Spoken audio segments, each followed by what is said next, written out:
Hello everyone. Hope कि आप लोग बहुत अच्छे होंगे। आलो क्लासेस में आप लोगों का स्वागत है। और आज हम लोग ओम्स लॉ पढ़ेंगे। टेंथ में ये कह सकते हैं कि बोर्ड्स में बहुत बार पूछा जाता है, लगभग हर बार पूछा जाता है। ठीक है, तो कह सकते हैं कि बहुत इंपॉर्टेंट टॉपिक है। इसके बारे में हम लोग आज पढ़ेंगे, इसके डेरिवेशन पढ़ेंगे, अच्छे से देखिए, अच्छे से एकदम देखेंगे आप। कंसंट्रेशन आप यहीं पे रखेंगे तो सच बता रहा हूँ, ये ऐसी चीज़ें बताऊंगा कि आप कभी भूल नहीं पाओगे। ठीक है, तो आज हम लोग शुरू करते हैं। आइए, ये इसको पहले आप छाप लीजिए। ठीक है, कि ओम्स लॉ होता क्या है, स्टेटमेंट है, छाप लीजिए आप लोग। तो हम आगे बढ़ाते हैं।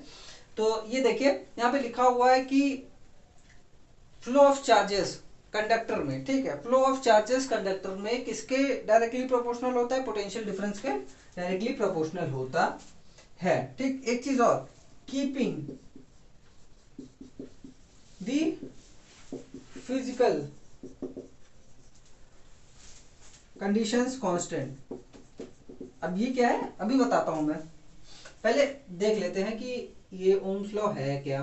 ठीक है, देखो, ये प्लस ये,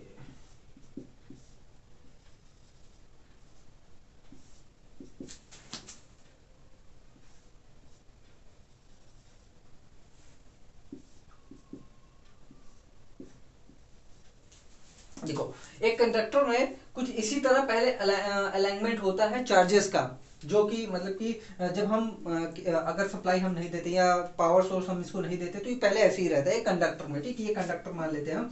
जैसे ही हम इसको सप्लाई देते हैं, यानी कि प्लस माइनस, जैसे ही हम इसको सप्लाई देते हैं, तो क्या हो जाता है कि ये देखो, ये प्लस, ये इधर हो गया, ये प्लस, ये प्लस, ये ऐसे हो गया, ये प्लस, ये ऐसे और ये ऐसे।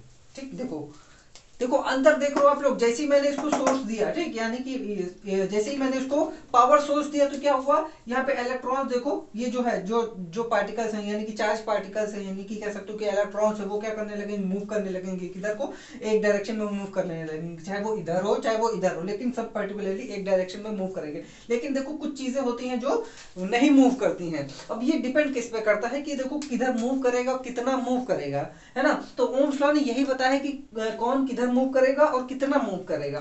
ठीक है, तो मान लेते हैं अगर यहाँ पे 5 इलेक्ट्रॉन्स है और यहाँ पे 2 इलेक्ट्रॉन्स हैं। ठीक है, यहाँ पे 5 इलेक्ट्रॉन्स है, यहाँ पे 2 इलेक्ट्रॉन्स है, तो जाहिर सी बात है कि जो चार्जेस हैं वो किधर मूव करेंगे, इधर को मूव करेंगे, है ना। इधर को मूव करेंगे क्योंकि इधर लो पोटेंशियल है, इधर हायर पोटेंशियल है, इधर हायर पोटेंशियल, इधर लो पोटेंशियल, तो जाहिर सी बात है कि इधर मूव करेंगे उधर मूव करेंगे। तो अब देखो, कहीं ना कहीं देखो, इन दोनों की डिफरेंस, इन दोनों के बीच में का डिफरेंस कितना है? 3 इलेक्ट्रॉन्स का डिफरेंस है। तो यहाँ पे ओम्स लॉ ने क्या बताया है कि जो भी फ्लो ऑफ चार्जेस होंगे, जो फ्लो ऑफ चार्जेस होंगे, वो किस पे डिपेंड करेगा? पोटेंशियल डिफरेंस के ऊपर में डिपेंड करेगा। यानी कि ये देखो, मैंने दिखा ना कि पोटेंशियल डिफरेंस कितना है, 3 का है, तो चार्जेस उधर मूव कर रहे हैं। ठीक है, अगर इधर कम होता तो इधर को मूव करते हैं, लेकिन मूव क्यों करते? ठीक है, यानी कि फ्लो क्यों होते? जब तक पोटेंशियल डिफरेंस नहीं होता तब तक वो मूव नहीं करते हैं। अब यहाँ पे एक चीज और देखो, ठीक है, यहाँ पे जो स्टेटमेंट है, वो भी स्टेटमेंट का मैं फॉर्मूला लिख देता हूँ, v is directly proportional to i। अब ये v क्या होता है? Potential difference. कल मैं लास्ट वाली वीडियो में मैंने बताया हुआ है कि पोटेंशियल डिफरेंस को हम v लिखते हैं।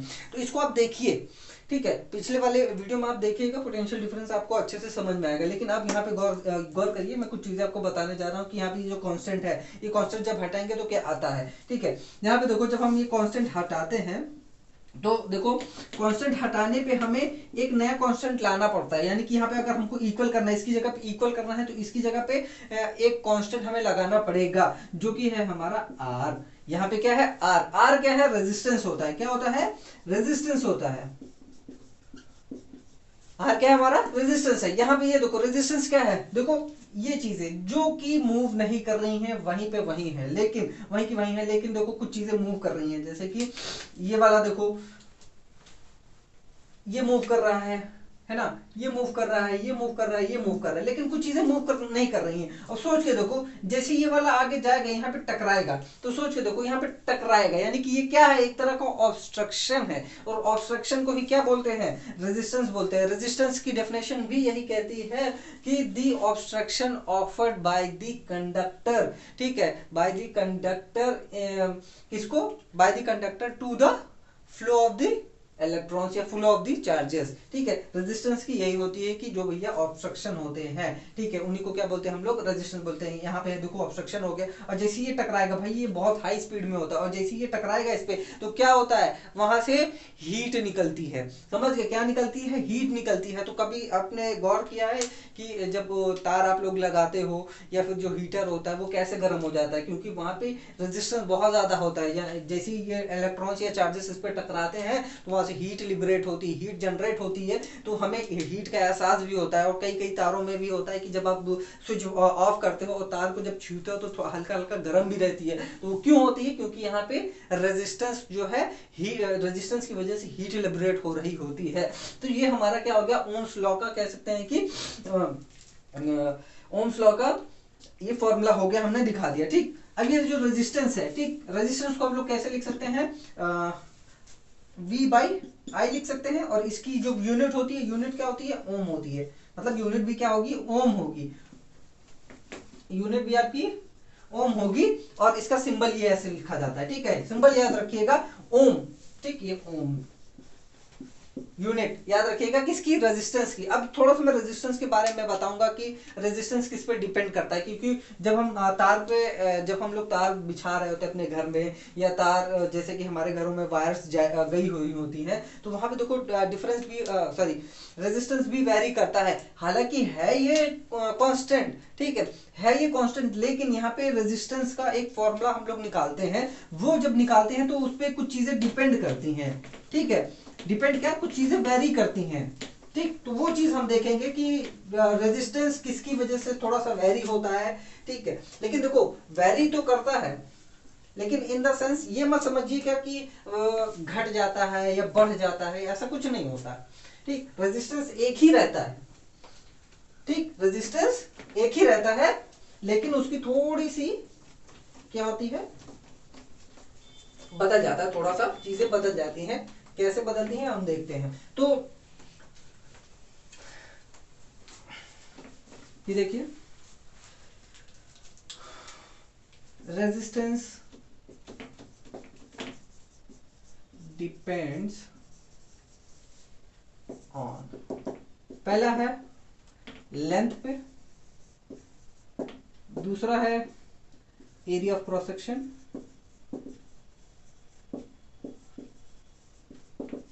है ना, और तीसरा है टेम्परेचर,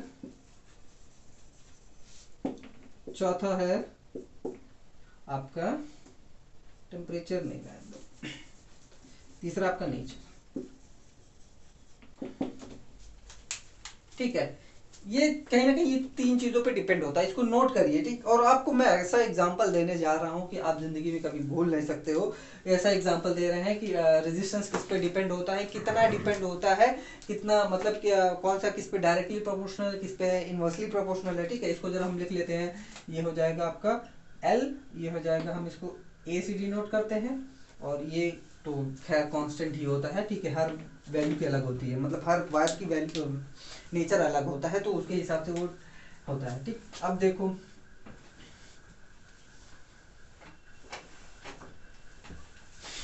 मान लेते हैं ये एक रोड है, ठीक है, रोड है, और आप जो है यहाँ पे हो, फंस गए, ठीक। आप क्या किए, मतलब यहाँ से कूद करके आए, ठीक है, दीवार थी, आपने सोचा कि भाई यहाँ पे क्या है, यहाँ पे रोड है, तो हम इधर रोड से अपने कहीं घूमने निकल जाएंगे, लेकिन यहाँ पे क्या है, दीवार थी, दीवार फांद करके आप यहाँ पे, और जैसे ही दीवार फांद करके आप इधर आए, तो यहाँ पे क्या है, कुछ खतरनाक कुत्ते खड़े थे, ठीक है। कुछ खतरनाक कुत्ते खड़े थे, खुद खतरनाक क्या, ये 10 दिन से भूखे थे, ऐसा समझ लो ये 10 दिन से भूखे थे, और आप जो है क्या कहते हैं दीवार फांद करके इधर आ गए, इनके एरिया में आ गए। अब आप बताओ, ठीक है, अब आप बताओ, मान लेते हैं ये तो कंडक्टर है, ठीक है, इसको कंडक्टर से जोड़ करके देखिएगा, और ये जो है आप वो क्या है, आप इलेक्ट्रॉन हो, यानी कि जो फ्लो कर रहा है, ये जो चार्ज होता है वो फ्लो करता है, उसको मान करके चलिएगा। अब आप देखिए मुझे, आप मुझे बताओ, ये जो लेंथ है, ठीक है, अगर हमने लेंथ बढ़ा दी, आप देखो आप लोग मजा, ठीक है, अगर मैंने लेंथ बढ़ा दी, तो आप बताओ कि आप जब भागोगे तो ये कुत्ते आपको कहां तक लेकर के जाएंगे, जहां तक लेंथ होगी वहां तक कुत्ते दौड़ा दौड़ा करके काटेंगे, आपको काटेंगे कि नहीं काटेंगे। तो यानी कि लेंथ अगर हमने बढ़ा दी तो ये जो रेजिस्टेंस है वो भी बढ़ेगा, बढ़ेगा इन द सेंस कि मतलब कि ये लोग जो है फैल जाएंगे, यहाँ तक फैल जाएंगे, ठीक है। मान लेते हैं कि ऐसे थी, अब देखो ये भी है, ये भी है, ऐसे फैल गए। अब सोच के देखो, पहले ये काटेगा, फिर ये काटेगा, फिर ये काटेगा, फिर ये काटेगा, काटेगा कि नहीं काटेगा, आप किधर से बच करके जाओगे, बचने की कोशिश करोगे। तो यही होता है कि अगर रेजिस्टेंस बढ़ा है, मतलब सॉरी, अगर हमने लेंथ बढ़ा दी तो आपका रेजिस्टेंस क्या हो जाएगा, कहीं ना कहीं इंक्रीज हो जाएगा। देखो इंक्रीज इन द सेंस, देखो मैंने यहाँ पे कोई डॉट बढ़ाया नहीं, कुत्तों का साइज मतलब कुत्तों के नंबर में बढ़ोतरी नहीं की है, बस मैंने क्या कि थोड़ा सा फैला दिया, और फैला दिया तो इस इन द सेंस, इसको फैला दिया इन द सेंस कि मतलब कि रेजिस्टेंस भी हमारा बढ़ गया, यानी कि जब आप जाओगे तो कई ज्यादा टकराओगे, और ज्यादा टकराओगे। पहले क्या था कि पहले ऐसे मिल करके काट लेते, लेकिन अब जो है दौड़ा दौड़ा के काटेंगे, ठीक। तो ये क्या हो गया, आपका रेजिस्टेंस हो गया। लेंथ, अगर आपने लेंथ बढ़ा दी तो रेजिस्टेंस बढ़ गया, बढ़ा मतलब इन द सेंस की कांस्टेंट रहेगा, ठीक, कांस्टेंट रहेगा, याद रखिएगा। और एरिया ऑफ क्रॉस सेक्शन, अब मान लेते हैं कि हमने एरिया ऑफ क्रॉस सेक्शन इसका कम कर दिया, ठीक है। जैसे कि ये हमने ऐसे थी पहली रोड हमारी, ठीक, लेकिन अब ये रोड हमने क्या कर दी, छोटी कर दी, ठीक, ये कर दी हमने इसको छोटी ऐसे, ठीक है। इधर से भी हमने छोटी कर दी, ये कर दी हमने ऐसे छोटी। ये कुत्ते 10 दिन से भूखे, और ये लोग अब क्या करेंगे, और पास में आ गए, क्या हुआ, और पास में आ गए, दो थे ना हम, और पास में आ गए। अब बताओ इनकी डेंसिटी ज्यादा हो गई ना, ऐसा लगेगा कि ये ज्यादा दिख रहे हैं, ज्यादा दिखेंगे आपको in the sense, in the comparison, जब आप उसको क्या कहते हैं, जब आपकी लेंथ बड़ी हुई थी, ठीक है, जब आपकी लेंथ बड़ी हुई थी उस सेंस में क्या है कि तब आपको ज्यादा लग रहे थे, लेकिन सॉरी कम लग रहे थे, लेकिन अब देखो और ज्यादा लग रहे हैं। तो जैसे हमने एरिया ऑफ क्रॉस सेक्शन कम किया, और ये क्या हुआ, एरिया ऑफ क्रॉस सेक्शन हमने कम कर जैसे किया तो आपकी ये रेजिस्टेंस जो है बढ़ गया, यानी कि अब बताओ अब आपका क्या हाल होगा, ठीक है। मतलब कुत्ते सामने खड़े हैं, भूखे हैं, 10 दिन से काट भी रहे हैं, और फिर भी आप मुस्कुरा रहे हो, कमाल की बात है यार, ठीक है। तो जैसे ही हमारा एरिया ऑफ क्रॉस सेक्शन कम होगा, वैसे हमारी रेजिस्टेंस क्या हो जाएगी, बढ़ जाएगी। तो एक ये है कि resistance is direct inversely proportional to the area of cross section, यानी कि एरिया ऑफ क्रॉस सेक्शन अगर कम होगा तो रेजिस्टेंस क्या होगा, बढ़ जाएगा। यहाँ पे आप देख रहे हो रेजिस्टेंस, देखो मैंने बढ़ाया नहीं है, ठीक है, बढ़ाया नहीं है, लेकिन जब आप जाओगे इधर तो टकराओगे ज्यादा, ठीक है, मतलब कि बहुत ज्यादा टकराओगे, ठीक है, तुरंत तुरंत टकराओगे। पहले क्या था कि थोड़ी देर बाद टकराते, फिर उसके बाद टकराते, लेकिन अब क्या तुरंत तुरंत टकराओगे। तो यहाँ पे कहने का ये मतलब हुआ कि देखो रेजिस्टेंस मैंने बढ़ाया घटाया नहीं है, बस हमने एरिया ऑफ क्रॉस सेक्शन और लेंथ को बढ़ाया है, तो वहीं पे थोड़ा सा क्या है, रेजिस्टेंस थोड़ा सा आगे पीछे हो गया बस, ठीक है, कम नहीं हुआ है ना ज्यादा हुआ है, बस इन द सेंस ये कहना है कि इनकी इंटेंसिटी या तो बढ़ जाती है या तो कम हो जाती है, ये कह सकते हो, ठीक है। और नेचर अगर करेंगे तो देखो हर जैसे कि हमारा सिल्वर है, ठीक है, अब सिल्वर की सबसे ज्यादा कह सकते हैं कि रेजिस्टिविटी सबसे कम होती है, ठीक है। रेजिस्टिविटी अभी बताऊंगा रेजिस्टिविटी क्या होती है, ठीक है, यानी कि रेजिस्टेंस इसमें बहुत ज्यादा कम होता है, सिल्वर में रेजिस्टेंस बहुत कम होता है। अगर हम अपने घरों में सिल्वर की वायर लगवा लेंगे तो क्या होगा कि वहां पे हमारी बिजली बहुत अच्छी हो जाएगी, बहुत तेज जलेंगे हमारे बल्ब, है ना, बहुत ही अच्छे से परफॉर्म भी करेंगे।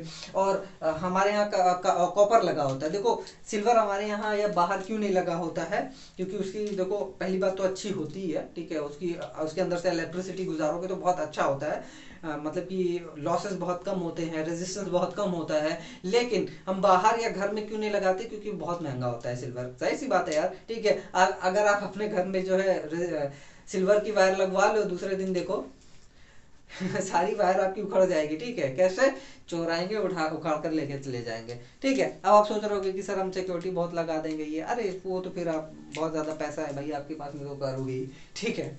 लेकिन जो डिजायरेबल है, जो कि मतलब कि हम लोग करते हैं कि भैया पहले ही बचाव कर लो तो ज़्यादा अच्छा है, तो हम लोग कॉपर का लगाते हैं। कॉपर सिल्वर के बाद ही आता है, तो हम लोग सिल्वर लगाते हैं। अब यहाँ पे देखो मैंने ये बताया आपको, ठीक, ये एग्जांपल है, याद रखना ये एग्जांपल, ठीक है, जैसे कि मैंने बताया। अब देखो यहाँ पे कि जो मैंने कंडक्टर और इलेक्ट्रॉन जो भी थे आप वही थे, ठीक। अब हम यहाँ पे क्या करेंगे, फॉर्मुलेशन करेंगे, ठीक है, जो मतलब फॉर्मूला बनाएंगे कि कैसे रेजिस्टेंस का फॉर्मूला बनेगा जो बन रहा है, ठीक है। तो यहाँ पे हम दोनों को साथ लिखते हैं, L और R is inversely proportional to A। अगर हम दोनों को साथ लिख देंगे तो क्या हो जाएगा, L बाई A। भाई ऐसे लिख देंगे, कोई गलत बात नहीं, कोई गलत बात नहीं होगी, ठीक है। हम इसको ऐसे भी लिख सकते हैं। अब फिर से देखो यहाँ पे मैंने क्या बताया कि यहाँ पे एक तो क्या आ गया, डायरेक्टली प्रोपोर्शनल यानी प्रोपोर्शनैलिटी कांस्टेंट आ गया, ठीक। अब यहाँ पे हमें क्या लगाना है, इक्वल का साइन लगाना है। अगर इक्वल का हम साइन लगाएंगे तो यहाँ पे किस चीज का कौन सा कांस्टेंट हम रखते हैं, कौन सा कांस्टेंट हम रखेंगे, रो रखेंगे, ठीक है। ये सब देखो, जब भी आप फॉर्मूला बनाते हो ना तो हर फॉर्मूले में अलग अलग कांस्टेंट आते हैं, ठीक है। यहाँ पे रो आ गया यानी कि रेजिस्टिविटी आ गई, रो RHO रो, ठीक है, ये हो गया। और जैसे कि पिछली वाले में हमने देखा था, ओम्स लॉ में देखा था, V इक्वल्स टू IR आ गया था, है ना, R, ठीक, ये V इक्वल्स टू IR आ गया था। तो हर चीज का जब भी हम फॉर्मूला बनाएंगे तो हर जगह अलग अलग कांस्टेंट आता है, वो डिपेंड करता है जो हम मटेरियल यूज करते हैं या फिर जो भी कॉन्सेप्ट हम अप्लाई कर रहे हैं, तो उस हिसाब से वहां पे कांस्टेंट रखा जाता है। तो ये क्या होता है, रेजिस्टिविटी, ठीक, रेजिस्टिविटी,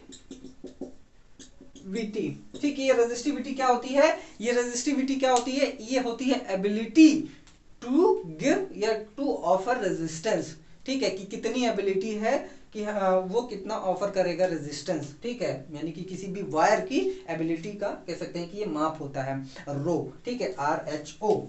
हम लोग क्या बोलते हैं इसको, RHO, ठीक है। इसकी यूनिट क्या हो जाएगी, ओम मीटर, क्या हो जाएगी, ओम मीटर हो जाएगी, ठीक। अब रेजिस्टिविटी का ठीक उल्टा क्या होता है, कंडक्टिविटी, क्या होता है, कंडक्टिविटी, ठीक है। आपने ये नोट ही कर लिया होगा, नोट कर लिया होगा बढ़िया से।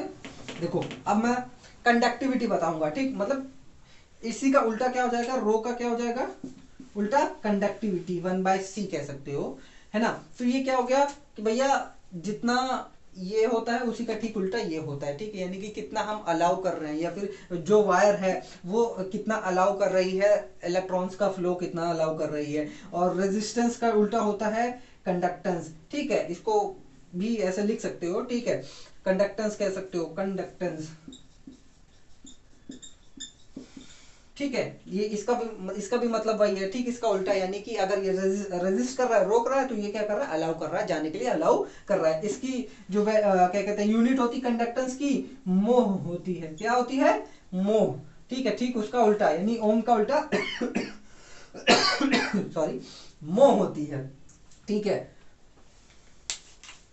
ये है इतना, ठीक है। आप लोग इसको नोट कर लीजिए। मैं आप लोगों को अब एक न्यूमेरिकल करके दिखाऊंगा जिससे आपको थोड़ा सा क्लियर हो जाएगा कि हम ये जो फॉर्मूला यूज किया गया है कहाँ अप्लाई किया जा सकता है और कहाँ पे हम इसको यूज करेंगे। जब हम न्यूमेरिकल कर रहे होंगे तो आपको वहाँ पे और अच्छे से समझ में आएगा, ठीक है। तो आप इसको नोट कर लीजिए, ठीक है। छोटे छोटे पॉइंट्स है जो मैंने बताया उसको भाई, जो मैं मुंह से बोल रहा हूँ ना उसको लिखते भी जाओ। भले मैंने यहाँ पे नहीं लिखा लेकिन आप उसको नोट करते जाओगे ना, छोटे छोटे पॉइंट्स वो इंपॉर्टेंट होते हैं किसमें, बोर्ड्स में। जब आप आंसर लिखते हो ना तो जब आप कुछ ऐसे पॉइंट्स लिख दोगे तो फुल मार्क्स मिलते हैं आपको उसमें, ठीक है।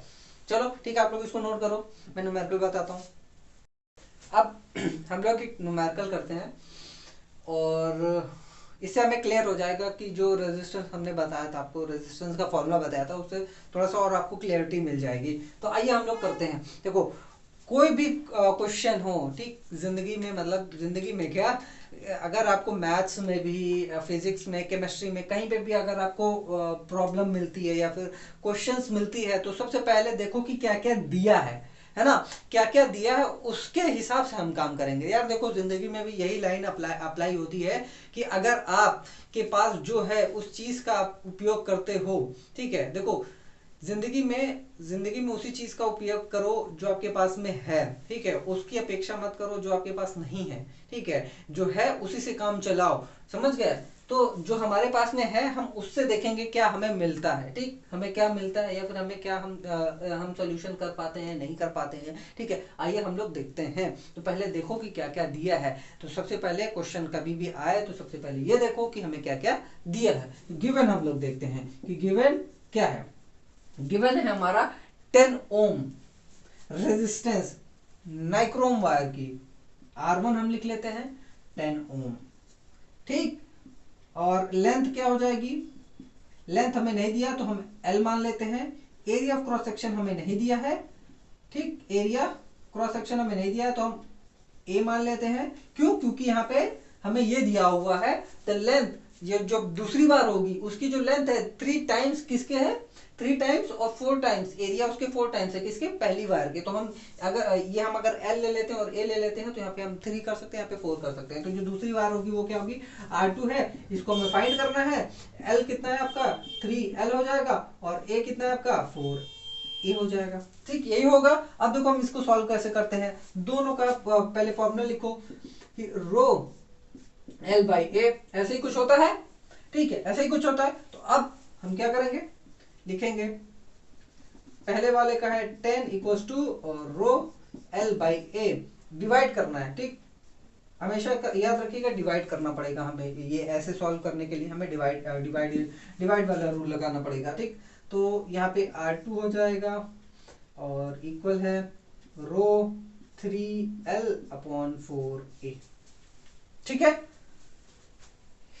ये चीज यहाँ आएगी और ये चीज यहाँ आएगी, मैथ्स में हम लोगों ने पढ़ा है। और ये चीज कैंसिल आउट हो जाएगी। क्यों कैंसिल आउट होगी, क्योंकि वायर देखो एक ही है, नाइक्रोम वायर, ठीक, वायर आपकी एक ही है। अगर वायर एक ही है, नाइक्रोम वायर ही है, तो रेजिस्टिविटी आपकी एक होगी, भले रेजिस्टेंस आपका अलग हो जाए लेकिन रेजिस्टिविटी आपकी एक ही होगी, ठीक है।